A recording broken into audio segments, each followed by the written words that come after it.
My name is Zach Redmond. I am an outdoor enthusiast and a full-time student here at the Pennsylvania State University, studying wildlife and fishery science. But when I'm not in the classroom, I'm either hunting, fishing, or doing just about everything outdoors.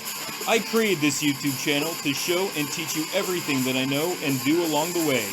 With help from friends, family, and my dog Bear, I'll take you on my adventures into the great outdoors. This is HFB Outdoors, hunting, fishing, and everything.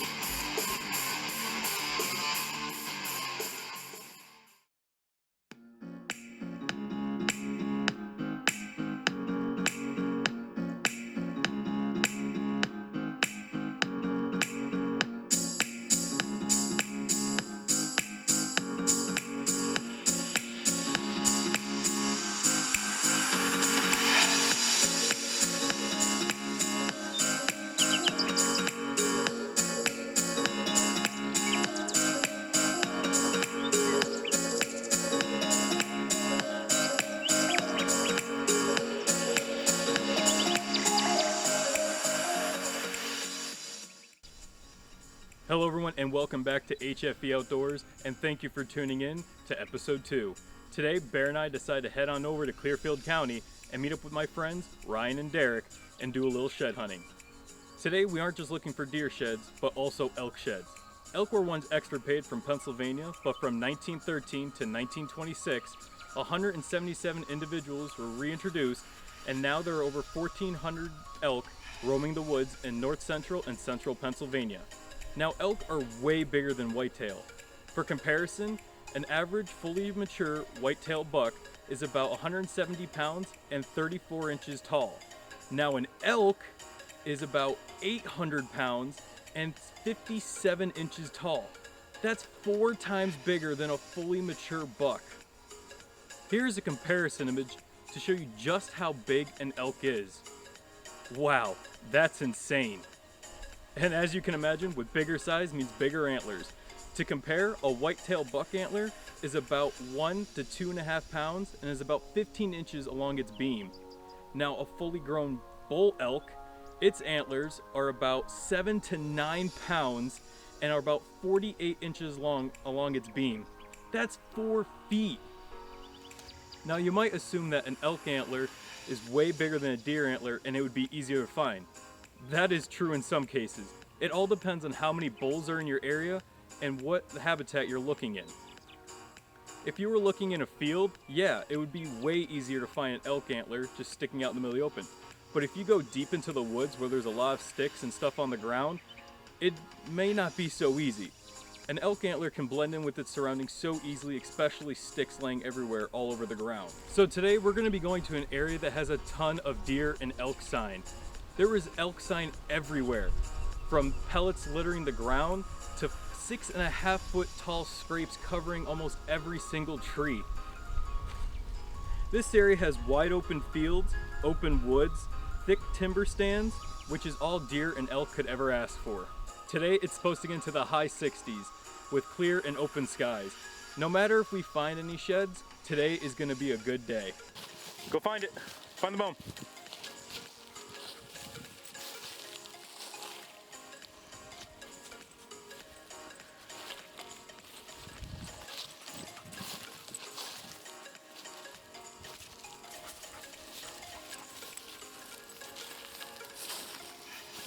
As we start our adventure, we first hit up the fields to see if we can find any easy sheds just lying around.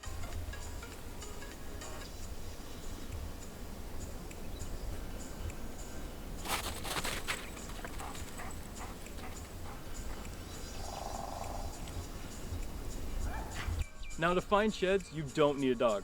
Although it is a huge advantage, it's not necessary.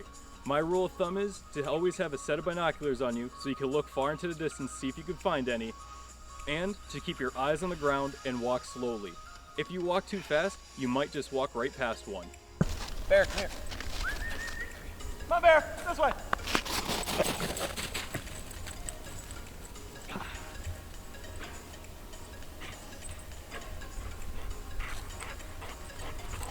As we moved through the field, Bear picked up a scent and booked it to the edge of the field.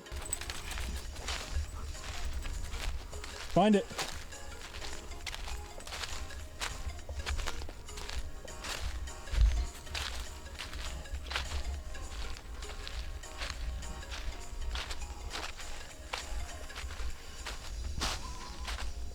Bear, what do you got? Did you find one? Good boy. Good boy. Good boy. Let me see it. Good boy. Good boy. Now this is a very exciting moment. This is Bear's first ever shed, and it's a pretty cool shed too. As you can see, its G3 forms a 90-degree angle, and this must have happened when the buck was in velvet and it bumped up against something to cause that tine to go a different way.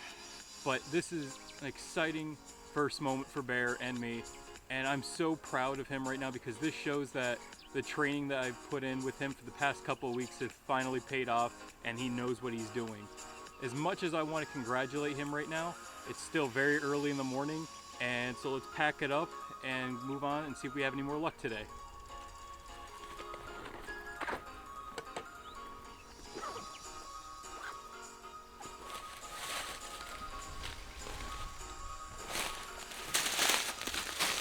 After having success in the first field, we continued on moving into the thick timber, and my gosh, was there a ton of elk sign. Almost every tree had a rub on it. There had to be over 100 rubs in this area alone. It must have been one really dominant bull.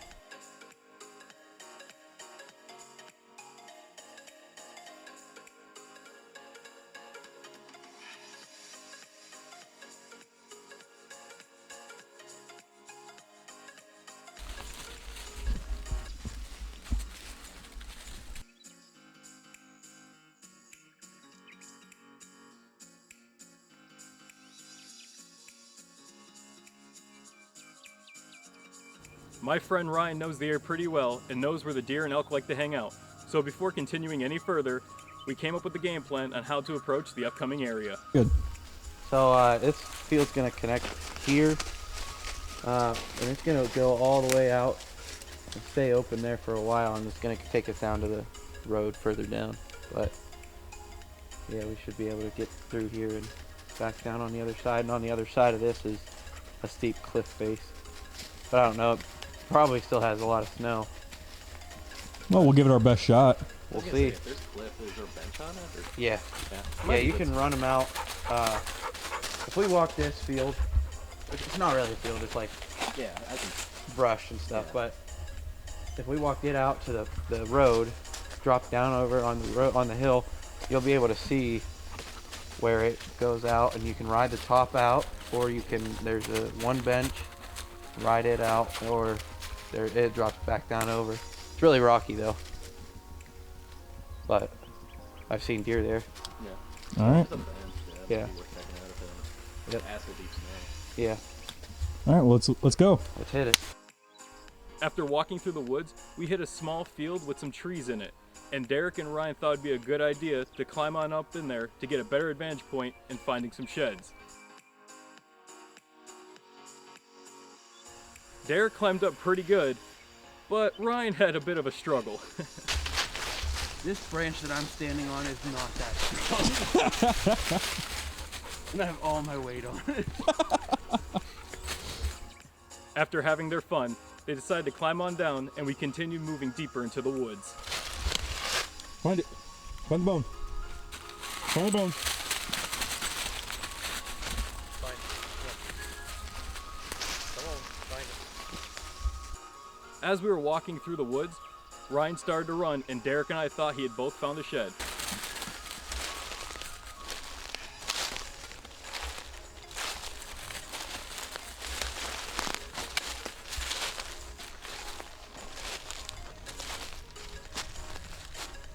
Find the bone. Find the bone.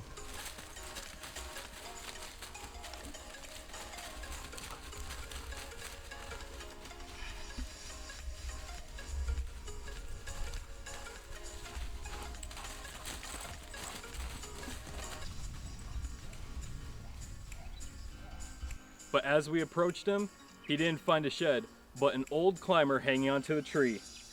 From the looks of it, it has been hanging there for quite some time, with the strap starting to rot and animal teeth marks along its frame. After finding it, we continue to move on and see if we can find any more sheds.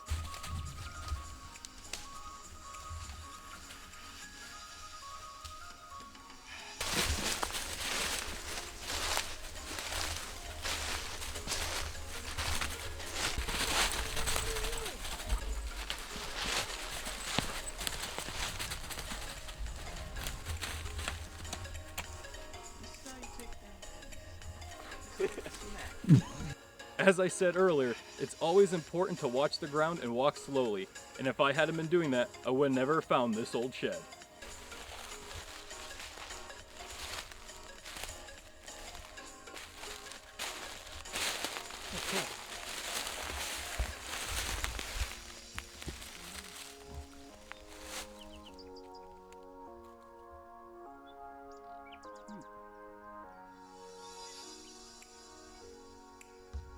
Now this shed must have been laying here for quite some time, because I can see it's starting to deteriorate, and it also has some animal chew marks on it. Although it was a great find, let's keep moving forward. We continue to move on from the deep woods back up into another field and see if we can have any more luck.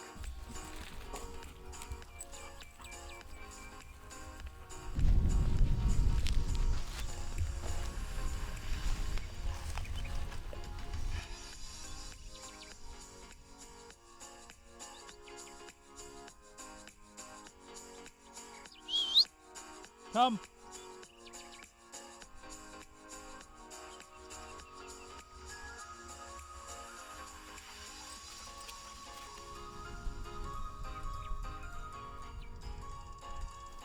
As we moved along, the temperatures started to rise and it was getting pretty warm out, and even Bear started to get hot, and so he decided to go roll around the snow to try and cool off.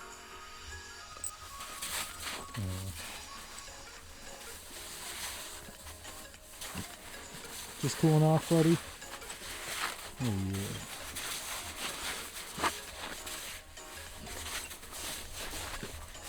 Although we didn't find any elk sheds, today was a lot of fun.